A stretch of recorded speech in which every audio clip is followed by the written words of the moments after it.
the feints, the foot movement, the way he lands shots.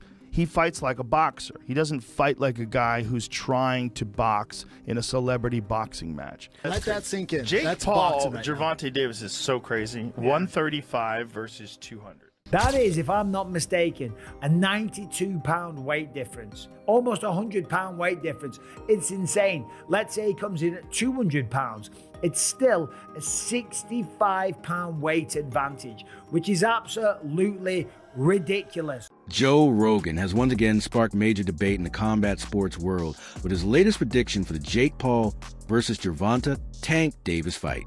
The UFC commentator confidently stated that Jake Paul's significant size and weight advantage could potentially end Tank's career if they ever meet in the ring.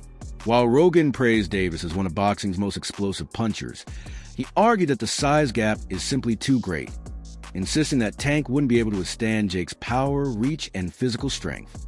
My opinion is, I just want to say, in case someone calls me into court, I'm an idiot and I don't know nothing. And don't take my advice. I love the Saudis. Don't take my opinion. I love the Israeli government. I love everybody. That had nothing to do with them. That was Jake Paul promoting it.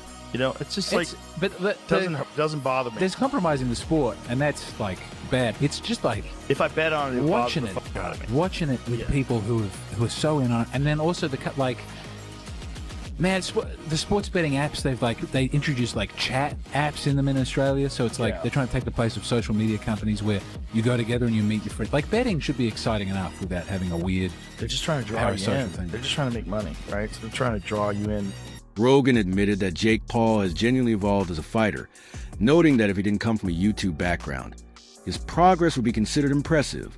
He praised Paul's growing ring IQ, composure, and technique, emphasizing that Jake isn't just swinging wildly anymore.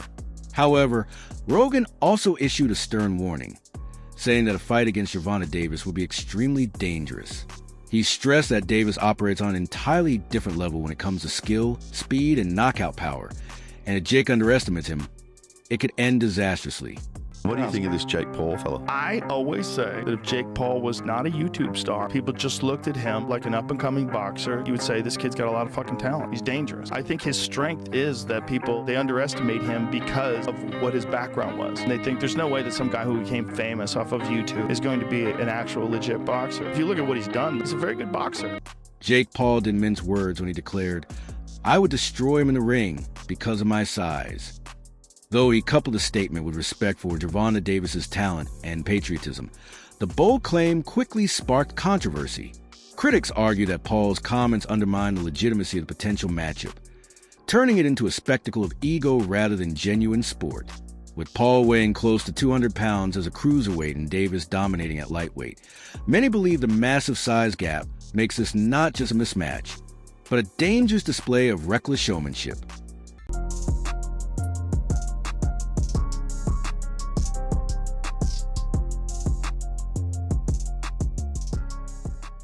I'd be down.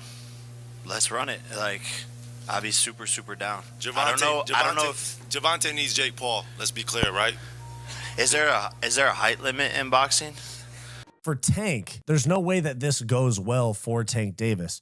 Because if he wins, they go, oh yeah, world champion. Of course you were supposed to beat that YouTuber. If he struggles but wins, they go, ooh, Tank is washed. He struggled against Jake Paul. He still won, but he had a hard time. And then, of course, if he loses to Jake Paul, and him and boxing lose their credibility. Rogan's remarks came just as major fight announcements were being made.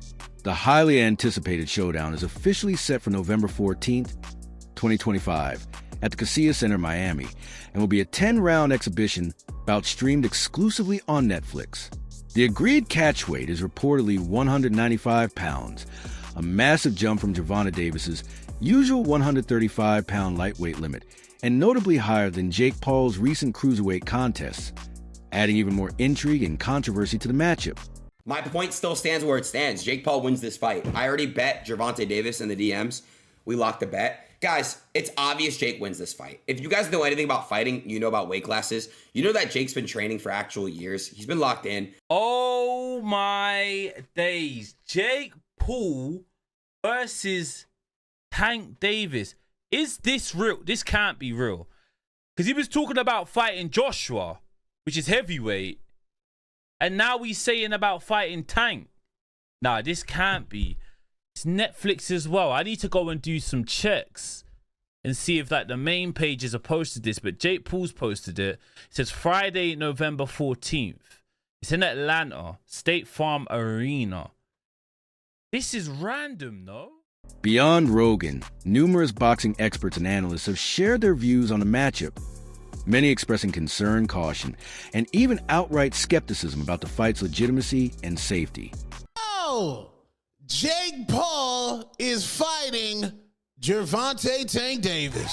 Chilaquiles, chilaquiles. Musty energy, musty energy, musty energy. Oh, it's musty, and I say that respectfully. Per Mike Coppinger in the Ring magazine, Gervonta Tank Davis, freshly off his domestic violence charges being dropped, will get into the ring with Jake Paul in Atlanta with a proposed date of November 15th. Lord child. Get your hand out of my pocket! Tank weighs about 135. Jake Paul weighs about 200-something pounds. So obviously this will be at a catch weight, and this possibly will not be a sanctioned fight where it will count on anybody's records. But I'm going to tell y'all like this. Tank fans, you niggas down bad. The hatred. Musty energy. You niggas is down bad. Tank basically on the back half of his career, according to my brother Nestor Gibbs from the Boxing Voice. This man, Gervonta Tank Davis, said, I am not fighting no Shakur Stevenson. The man said, I'm not even going to rematch Lamont Sanat. The man just said, I'm not even thinking about fighting Dev Dollars, Devin the Dream, Debo Haney. I am going directly into Jake Paul. I've been told you that Tank was the black Jake Paul. Tank been the black Jake Paul. Man ain't care about legacy. Man ain't care about none of that, bro. Tank fans, you niggas down bad. Protect your fighter. It is musty at the highest level. And poor Lamont Sanat, it might be over for Lamont Sanat. He got to fight somebody. You might need to fight Gary Russell Jr. right now. Tank Davis, Lord Child, Jake Paul, boxing down bad. This about to make a lot of money. The only plus in this is that Alicia Baumgardner, a.k.a. Bomb Amy, might be on this card. I would love to see Alicia Baumgardner back on Netflix.